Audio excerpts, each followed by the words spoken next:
तो सूर्य के प्रथम पद को हम लोग यहाँ देखेंगे। हमारी पाठ्य पुस्तक में दिगंत भाग 2 में जो सूर्य का प्रथम पद है उसमें बालक कृष्ण को भोर होने की सूचना दी जाती है और भोर होने की सूचना देते हुए उन्हें कोमल पदों के साथ जगाने का कार्य किया जा रहा है। तो प्रथम पद देखिए, हम प्रथम पद आप लोगों को बताते हैं।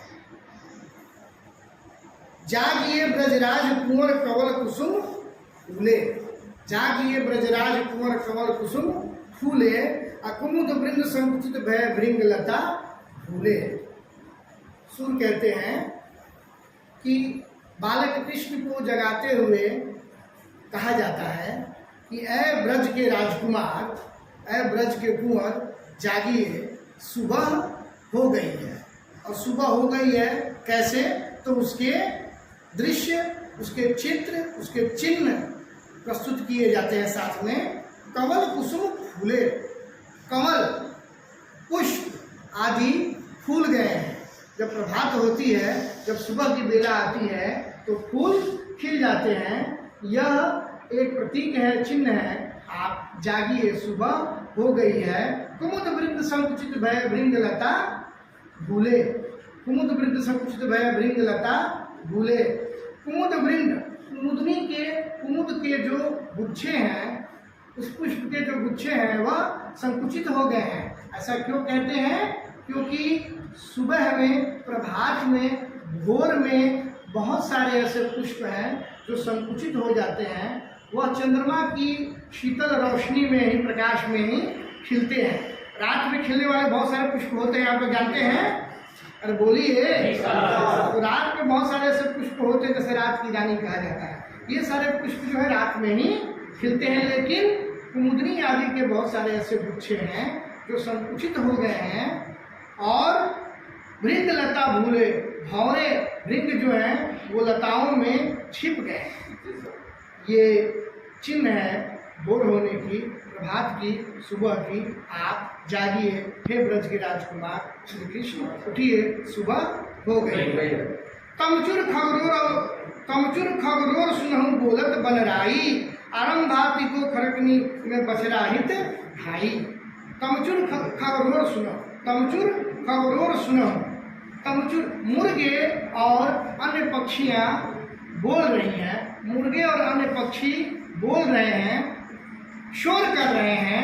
उनकी चहचहाहट, उनकी बांग आप सुनिए। बोलत बनराई, और वनस्पतियाँ भी मानो आपको जगा रही हैं, बोल रही हैं। वनस्पतियाँ भी उठ गई हैं, सुबह हो गई है। हवा की सरसराहट से ऐसा प्रतीत होता है कि वह भी ध्वनि कर रही हैं। बोलत बनराई अर्थात वृक्ष, वनस्पतियाँ, पेड़ पौधे भी बोल उठे हैं। जागिए, सुबह हो गई है।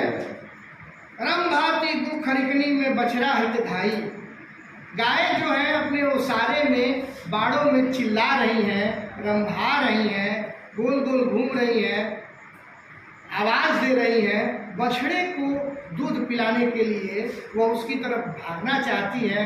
हितधाई, बछड़े को दूध पिलाने के लिए उसकी तरफ जाना चाहती हैं, दौड़ना चाहती हैं, है ना? सुबह जब होती है तो या तो बछड़ा या गाय दोनों एक दूसरे से मिलना चाहते हैं। सुबह की बेला, रात भर तो वो दूर रहते हैं, लेकिन सुबह में वह एक दूसरे से मिल जाना चाहते हैं। तो उठिए ब्रज के राजकुमार, हे श्याम, हे श्री कृष्ण, सुबह हो गई।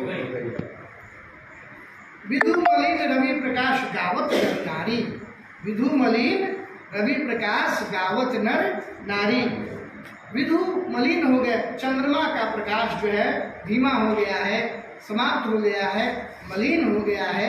यह सुबह होने की, भोर होने की, प्रभात की बेला का प्रतीक है। और रवि प्रकाश, सूर्य जो है वो प्रकाशमान हो गए हैं। रवि का प्रकाश जो है चारों ओर फैल गया। सूर्य कैसे हो गए हैं?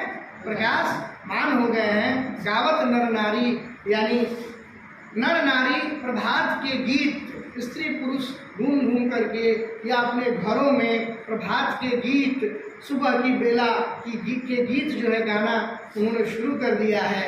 जागिए, यह सुबह का प्रतीक है, भोर हो गई है। ऐ ब्रज के राजकुमार, ऐ कृष्ण, ऐ श्याम, जागिए, उठिए, सुबह हो गई है। सूर्य श्याम प्रात उठो अंबुज करधारी।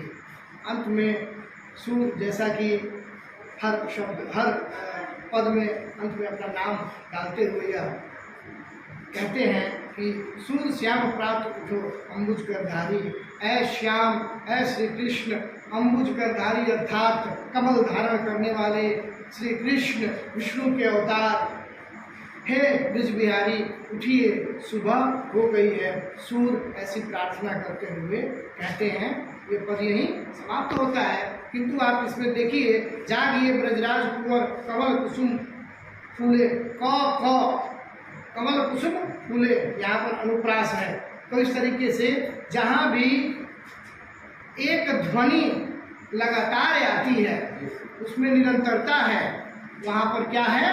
अनुप्रास अलंकार है। मैंने आप लोगों को पहले भी बताया था, क्या कौन सा अलंकार होगा? अनुप्रास, क्योंकि ध्वनि जो है वह वहाँ पर एक ही ध्वनि लगातार आती है, निरंतरता उसमें है। ऐसा कवि क्यों प्रयोग करते हैं इस तरह के अलंकार का प्रयोग? क्योंकि इससे एक लय, एक गीत, एक संगीत की ध्वनि पैदा होती है और इन पदों को गाया जा सकता है। विशेष यह है कि इसमें कोमलता है इनके शब्दों में। ब्रज के शब्द ब्रज भाषा के वैसे भी मधुर होते हैं। दो लाइनें आप इसको अगर सुर में गाना चाहे तो गाकर भी देख सकते हैं। जागिए ब्रजराज कुंवर कवल कुसुम फूले, कुमुद वृंद संकुचित भय भृंग लता भूले। जागिए ब्रजराज कुंवर कवल कुसुम फूले, कुमुद वृंद संकुचित भय भृंग लता भूले। तब चुर खगुरोर सुनहु बोलत बनराई, रंभाती गोखरकनी में बछरा हितधाई।